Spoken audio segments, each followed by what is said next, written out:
There are two ways to live life. You can live like the sheep, or you can live like the shepherd. The sheep have a simple life. They worry only about food and water. They trust the shepherd to lead them. They do not look up at the stars. They look down at the grass. They are comfortable. They are safe. But Santiago, the protagonist of Paulo Coelho's The Alchemist, is a shepherd. He has chosen uncertainty. He sleeps under the stars. He wanders. But even the shepherd can become complacent. Santiago has a recurring dream of a treasure hidden at the Egyptian pyramids, but he ignores it. He has a flock to tend. He has a girl he wants to marry. He begins to convince himself that his dream is just a dream. This brings us to the first lesson of the book. We are all victims of the world's greatest lie. The lie is that at a certain point, we lose control of what's happening to us, and our lives become controlled by fate. We tell ourselves, I am too old, I am too poor, or it is not realistic.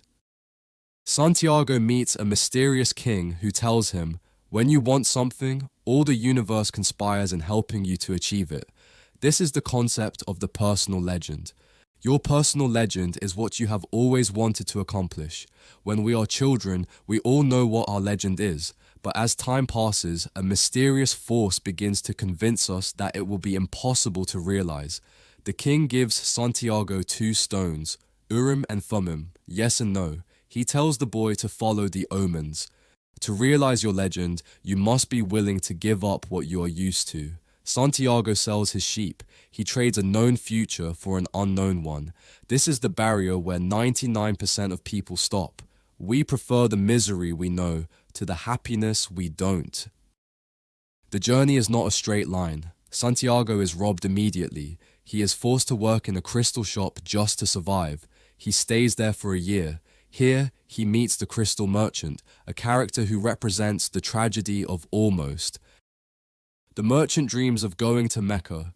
It is his personal legend, but he refuses to go. He tells Santiago, I'm afraid that if my dream is realized, I'll have no reason to go on living. The merchant uses his dream as a crutch to get through the day. He prefers the dream of Mecca over the reality of Mecca.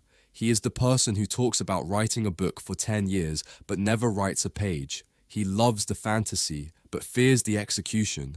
Santiago realizes that if he stays in the shop, he will become the merchant, rich, safe, and filled with regret. Santiago leaves the shop and enters the desert. Here, he learns the language of the world. While the Englishman in the caravan tries to learn alchemy through complicated books, Santiago learns by watching the sand and the wind. He learns that the universe is a single interconnected organism. This is the concept of maktub. It is written.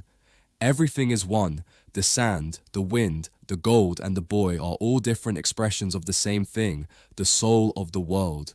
Because everything is connected, the universe is constantly speaking to you through omens.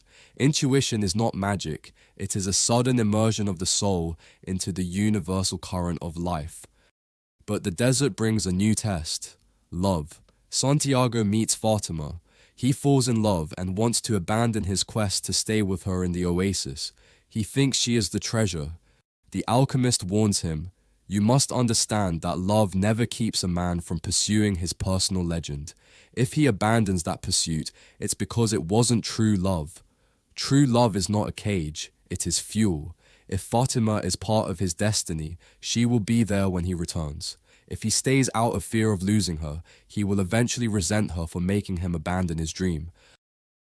As they near the pyramids, Santiago's heart begins to whisper fears. It tells him about the dangers. It tells him to go back. He asks the alchemist, why do I have to listen to my heart? The alchemist replies, because you will never be able to keep it quiet.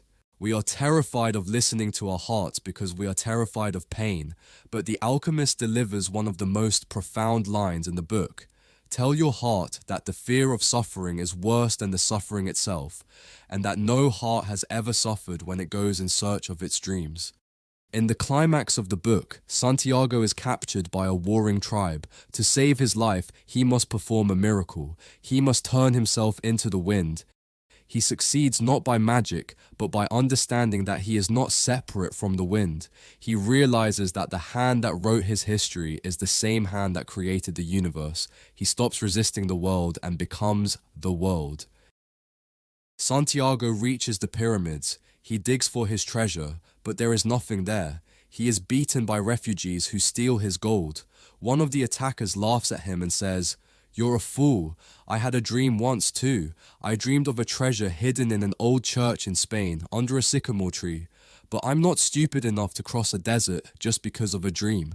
Santiago realizes the irony. The treasure was back home, right where he started, under the tree where he once slept with his sheep. So, was the journey a waste? If he had never left, he would have been sleeping on top of the gold, but he would have lived and died as a shepherd. He would never have learned the language of the world. He would never have met the king, the merchant, or the alchemist. He would never have met Fatima. Alchemy is not about turning lead into gold. It is about turning the lead of your soul into gold. The treasure is not the destination. The treasure is the person you become on the way to the destination. The universe is conspiring to help you, but you must take the first step.